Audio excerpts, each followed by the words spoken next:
오늘은 종려주일입니다. 예수님께서 나귀 타시고 예루살렘에 들어가실 때에 사람들이 자기의 겉옷을 땅에 펴고 종려나무 가지를 흔들며 호산나 찬송하리로다 라고 소리 질렀던 날입니다. 호산나라는 히브리어 호시안나를 헬라어적 표현으로 바꾼 발음인데 본뜻은 이제 우리를 구원하소서 또는 아무쪼록 우리를 구원해 주소서라는 기도입니다. 오늘부터 일주일간을 고난주간이라고 합니다. 강단의 꽃 장식을 보면 고난주간이라는 것을 알 수가 있죠.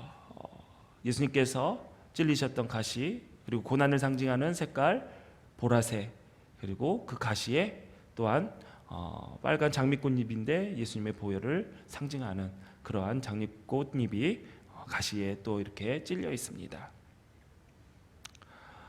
유대 팔레스타인 지역은 그 당시에 정치적으로 로마의 압제를 받고 있었고 경제적으로 매우 먹고 살기 어려운 시절이었습니다. 당연히 의료 장비나 의약품이 있을 리 없죠. 그런 때에 예수라는 젊은이가 나타났습니다. 보리떡 5개와 물고기 2마리로 5,000명을 넘게 먹입니다. 그들의 배고픔을 해결해 주었죠. 풍랑을 잔잔하게 하고 병든 사람을 치료해 주는 신비로운 기적들을 일으켰습니다. 사람들은 그 젊은이가 예루살렘에 들어가기만 하면 무언가 큰 일을 벌일 것이다, 변화가 있을 것이다, 로마의 압제에서도 우리를 구원해 줄 수 있을 것이다 라고 기대했던 것이죠. 그래서 비록 나귀를 탔지만 예루살렘을 향해 들어가는 예수를 향해 자기의 겉옷을 벗어 땅에 깔고 개선장군이나 왕에게 흔드는 종려나무 가지를 흔들고 땅에 깔면서 환영했습니다. 그러나 예수님의 예루살렘 입성은 고난의 출발이요 죽음의 길이었습니다. 본문 4절을 보면 예수님께서 하나님의 뜻을 이루기 위해서 예루살렘에 들어갔다라고 했습니다. 순종의 길이고 하나님의 뜻을 이루는 길이었지만 그 길은 죽음의 길이었습니다. 예수님은 죄값을 치르고 모든 사람을 구원하심으로 하나님의 나라를 이루기 위해 길로, 진리로, 생명으로 평화의 왕으로 이 땅에 오셨습니다. 그 왕의 오심은 외양간, 짐승의 밥통에 누이심으로 낮은 자의 모습을 보이셨죠. 왕으로 군림하여 너희들 위해서 내가 다 통치하겠다라는 세상의 군왕의 모습이 아니라 가장 낮은 자리, 짐승의 밥통에 누이시는 그러한 낮은 자리로 오셨던 것입니다. 낮은 자로 오셔서 낮은 곳에서 활동하셨던 예수님은 어느 날 제자들에게 명령하십니다. 너희는 맞은편 마을로 가라. 그리하면 곧 매인 나귀와 나귀 새끼가 함께 있는 것을 보리니 풀어 내게로 끌고 오라. 만일 누가 무슨 말을 하거든 주가 쓰시겠다 하라. 그리하면 즉시 보내리라.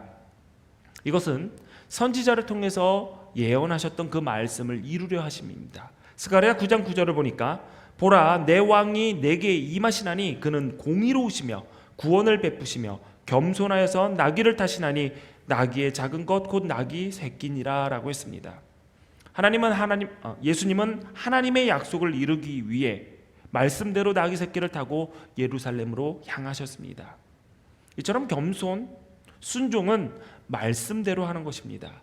거기에 내 생각을 더할 수 없는 것이죠. 말씀대로 해야 온전히 순종하는 것입니다. 내 생각을 집어넣어서 그 말씀하는 대로 살짝 바꿔서 말씀의 일부분만, 그리고 혹여나 어쩔 수 없어서 모든 상황이 다 막혀서 그 일을 할 수밖에 없는 것은 순종이 아닙니다. 모든 상황에서도 말씀대로 움직이는 것이 온전한 순종이 되는 것이죠. 예수님의 제자들이 나귀 새끼를 가져오라는 말을 들었을 때 그 말을 들은 제자들은 예수님의 말씀에 아무런 의심이나 대꾸도 없이 그냥 순종했습니다.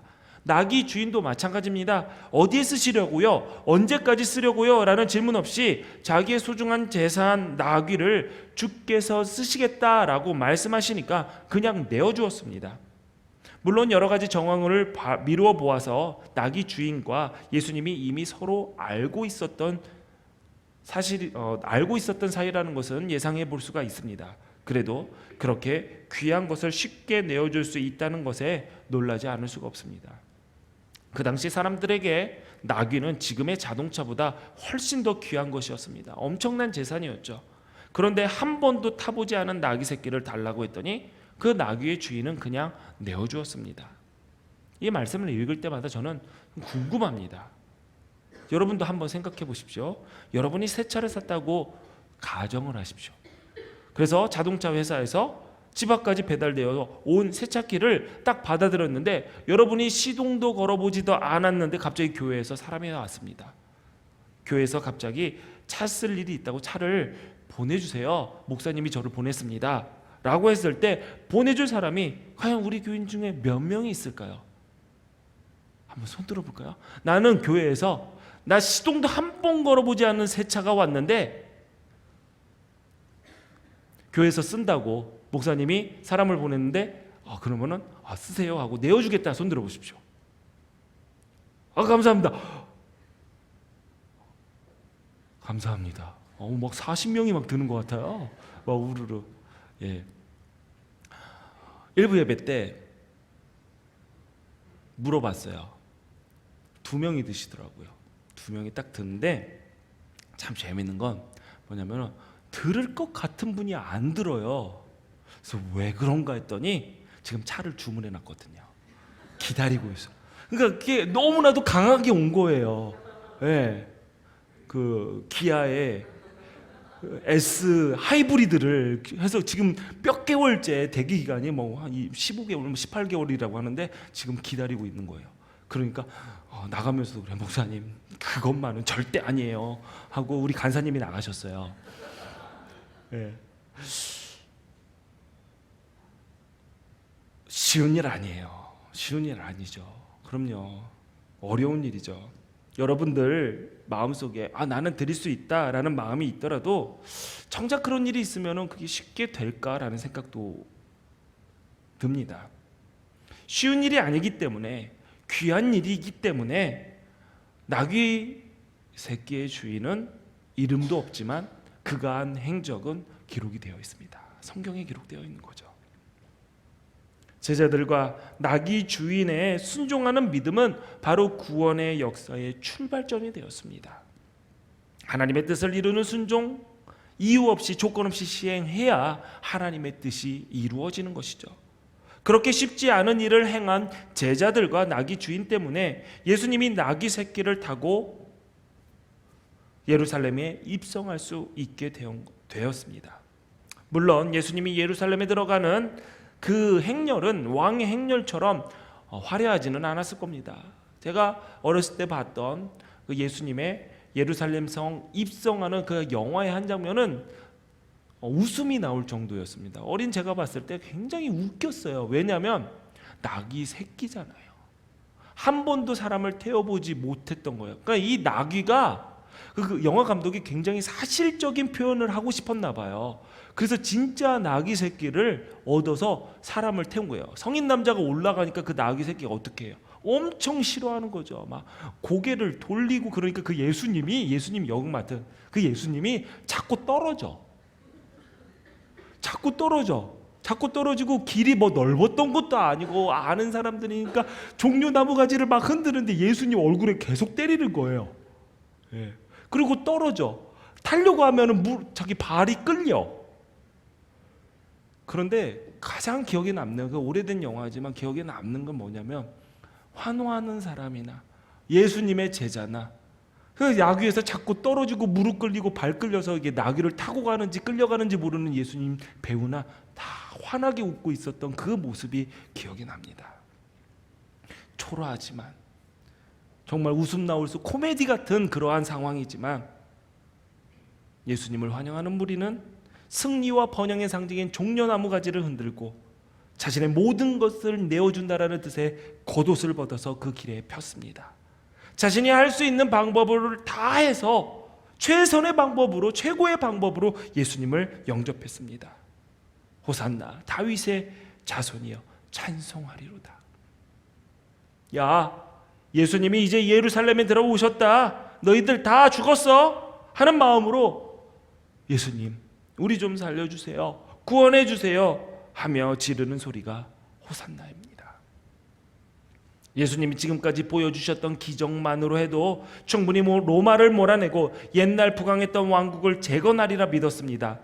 다윗의 나라의 그 영광과 화려함을 기대했습니다. 이런 기대감으로 가득 차서 외쳤던 함성이 호산나 다윗의 자손이었죠. 그런데 예수님은 그들의 기대와는 다르게 움직이셨습니다. 로마 군대를 이스라엘 밖으로 쫓아낼 줄 알았는데 성전에서 장사하는 사람들을 쫓아내셨습니다. 로마와 싸울 줄 알았는데 제사장과 서기관과 바리새인들과 싸웠습니다. 사람들에게 전쟁에서 승리할 비결을 가르쳐 줄 알았는데 성전에서 하나님의 말씀을 가르쳤습니다. 사람들은 이런 예수님을 보면서 실망했고 그 실망은 분노로 바뀌었고 예수님을 십자가에 못 박으라고까지 하게 된 것이죠. 많은 사람들이 예수님과 함께 그 길을 걷고 함께 그 예루살렘 성에 도열했지만 예수님과는 상관없는 자기들의 목적 성취를 위한 그 걸음이었다라는 사실을 우리는 부인할 수가 없습니다. 함성을 지르며 걸었던 수많은 사람들이 있었지만 아무도 예수님과는 함께하지 않는, 예수님이 예루살렘 성에 들어가는 그 뜻과는 아무 상관없이 자신들의 소원, 자기들의 뜻을 이루고자 하는 마음으로 환호하고 호산나를 외쳤던 것이죠. 오늘날 교회에서 정말 많은 사람들이 일을 하고 섬깁니다. 그러나 하나님의 뜻을 이루기보다 자기의 욕망을, 자기의 취미생활을 즐기기 위해, 자기가 하고 싶은 일만 하기 위해 이 교회에서 하나님을 섬긴다, 예수님을 따른다라는 모양을 갖춘 사람들이 얼마나 많습니까? 얼굴 잘 보이는 자리에 얼굴 한번 들여밀려고 하고, 정말 모든 것을 다 바쳐서 열심히 일하고 성실하게 헌신해 보여도 이런 사람들이 한번 삐지면은 완전히 다른 사람이 되는 것을 우리는 신앙생활하면서 자주 보게 됩니다. 목사가 어느 교회에 부임하게 되면 그 교회에 누구든지 열렬히 환영하는 사람들이 있다고 합니다. 아, 목사님 우리 교회 정말 잘 오셨어요. 우리가 몇 년 동안 목사님을 조빙하기 위해서 기도했습니다. 우리가 찾던 목사님이에요 하면서 막 환영하고 칭찬하고 정말 반가워하는 부류들이 있대요. 그러면서 그런 부류들 중에 몇몇 부류는 이렇게 얘기한대요. 전에 목사님은 이런 걸 안 해줬는데 이번 목사님은, 새로 오신 목사님은 이런 것도 해줘요. 예전에 목사님은 이런 거를 해서 굉장히 힘들었는데 오신 목사님, 새로 오신 목사님은 이런 거 안 해서 너무 좋아요. 전임 목사님 안 좋은 얘기하고 계속 얘기하고 하는 사람들, 많은 선배 목사님들, 교수님들이 다 이렇게 얘기합니다. 그런 사람들을 조심해야 된다고. 왜? 그런 사람들이 시간 지나면은 지금 온 목사님, 우리 목사님은 틀렸어, 바꿔야 돼 라고 말하는 1번이 된다고 합니다. 열렬한 환영 속에 여러분, 그 뒤에 자기의 욕망이 담겨져 있으면 자기의 개인적인 욕심을 이루고자 하는 열망일 뿐이지 하나님의 뜻을 이루는 것은 아니라는 것이죠. 우리도 예수님을 따른다고 하면서 예수님과 다른 길, 다른 방향으로 갈 때가 많습니다. 예수님과 함께하는 삶을 산다고 하지만 실상 고난과 섬김을 필요하는 나든 자의 길을 걸어갈 때 우리는 멈칫멈칫하죠. 그러면서 얘기를 합니다. 저 마음의 준비가 아직 되지 않았어요. 예수님이 먼저 가세요. 제가 마음의 준비가 되면은 그때 따라가겠습니다 하면서 예수님을 혼자 보낼 때가 너무나도 많습니다. 우리는 말씀을 듣기 전에 성경을 높이 들고 나는 예수 믿어서 구원받고 하나님의 자녀가 되었고 천국 백성이 되었다라고 고백했습니다. 예수님을 믿는다라는 그 고백은 예수님께서 가신 그 길을 어디라도 따라가겠다라는 제자의 삶의 결단이기도 합니다. 그곳은 영광의 길이기도 하지만 그 길은 고난의 길, 순종의 길, 죽음의 길이기도 합니다. 그래서 예수님은 제자들에게 누구든지 나를 따라오려거든 자기를 부인하고 자기 십자가를 지고 나를 따르라 라고 하셨던 것이죠. 바울은 빌립보 교인에게 예수 그리스도의 마음을 품으라고 권면합니다. 빌립보서 2장에 보면 예수 그리스도의 마음을 이렇게 설명합니다. 그는 근본 하나님의 본체시나 하나님과 동등됨을 취할 것으로 여기지 아니하시고 오히려 자기를 비워 종의 형체를 가지사 사람들과 같이 되셨고 사람의 모양으로 나타나사 자기를 낮추시고 죽기까지 복종하셨으니 곧 십자가에 죽으심이라. 예수님이 걸으신 그 길, 나귀 새끼를 타고 오신 그 겸손과 십자가에 달려 죽으시기까지 하나님께 복종한 순종의 길, 우리가 따라가야 할 길은 그 길입니다. 이런 종의 모습, 자신을 낮추는 모습이 있을 때, 예수님처럼 내가 가진 것을 포기할 줄 알 때, 당연히 내가 받아야 될 대우와 내가 누려야 할 것들이지만 그것을 마땅히 여기지 않고 낮은 자리로 자기를 낮출 때, 우리는 비로소 예수님께서 걸어가신 그 길을 따라 걸어갈 수 있게 됩니다. 여러분, 가정에서, 일터에서, 교회에서 섬기는 겸손한 자가 되려면 먼저 자기를 낮춰야 됩니다. 내 것을 내려놓을 줄을 알아야 됩니다. 예수님은 우리에게 순종의 길을 보이셨습니다. 사도 바울은 이렇게 증거합니다. 예수 그리스도는 예하고 아니라 함이 되지 아니하셨으니 그에게는 예만 되었느니라. 예수님은 항상 예만 하셨습니다.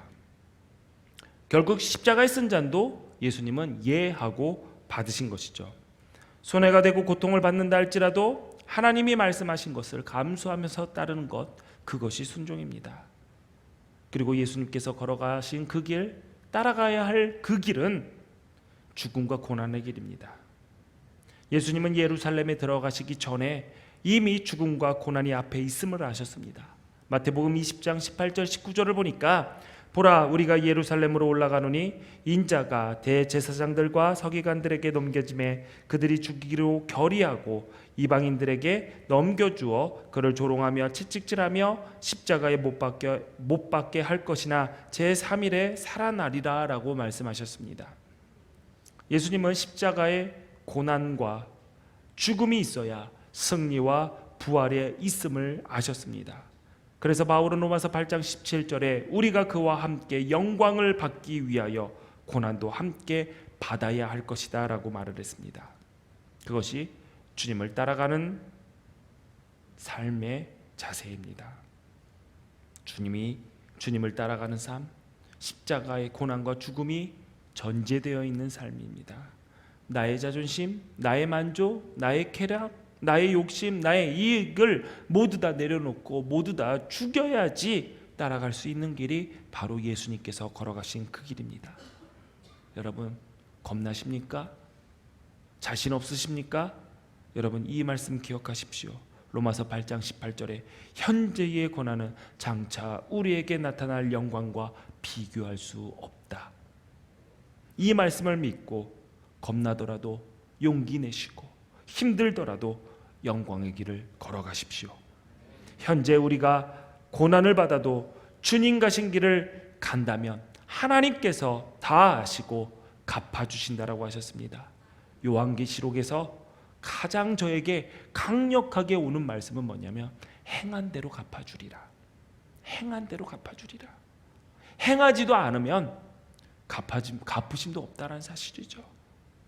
이 말은 바꾸어 보면 하나님께서 우리의 범사의 모든 것을 다 보고 계시고 아신다라는 뜻입니다. 내가 힘들게 그 길을 걸어가는 것, 참고 이 악물며 끝까지 버티는 것, 눈물 흘려가면서 예수님 이름 때문에 손해보고 낮아지는 것, 하나님께서 다 아시고 갚아주신다라고 약속하고 계십니다. 제 큰아들은 학교를 이곳으로 다닙니다. 이 교회로 다닙니다. 제가 교과도 만들어주고 우리 학교 이름도 줬습니다. 검정 고무신 학교라고. 그래서 교과도 지어주고 이렇게 얘기를 하는데 이제 요번 주에 그러네요. 요번 주에 시험 보면은 드디어 중졸에서 고졸로 바뀌게 되죠.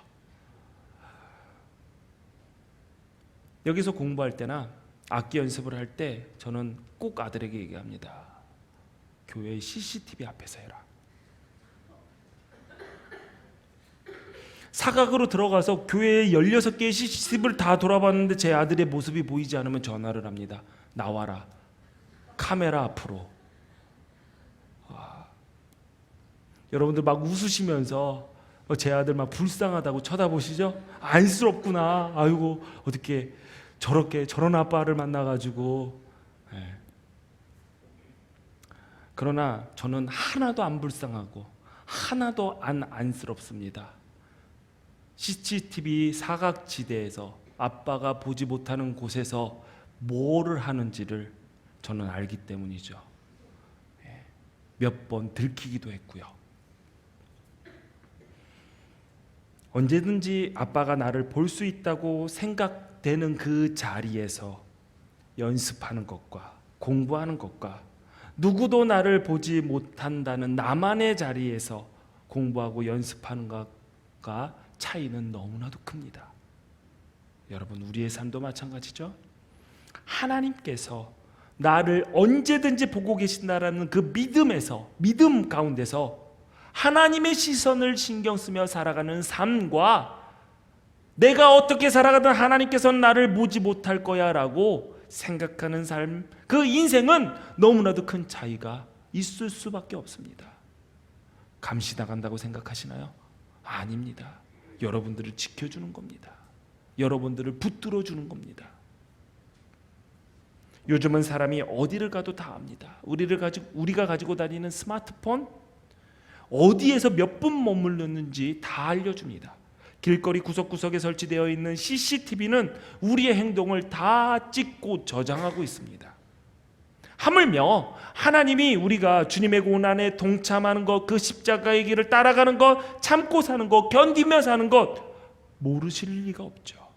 모든 것을 아시고 기억하시는 하나님께서 우리에게 약속하셨습니다. 너희를 고아와 같이 버리지 않을 것이다.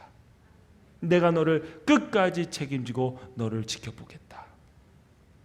예수님이 걸으셨던 그 겸손의 길, 순종의 길, 고난의 길을 우리가 묵묵히 걸어갈 때 하나님은 모든 것을 보고 계시고 기억하시며 부활의 영광으로 우리를 초대하실 것입니다.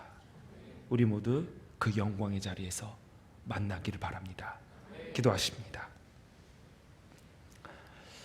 하나님 아버지, 십자가를 통해 죄 용서받을 길을 열어주시고 회개를 통해 하나님과 어그러진 관계를 회복할 수 있도록 은혜 베풀어 주시니 감사합니다.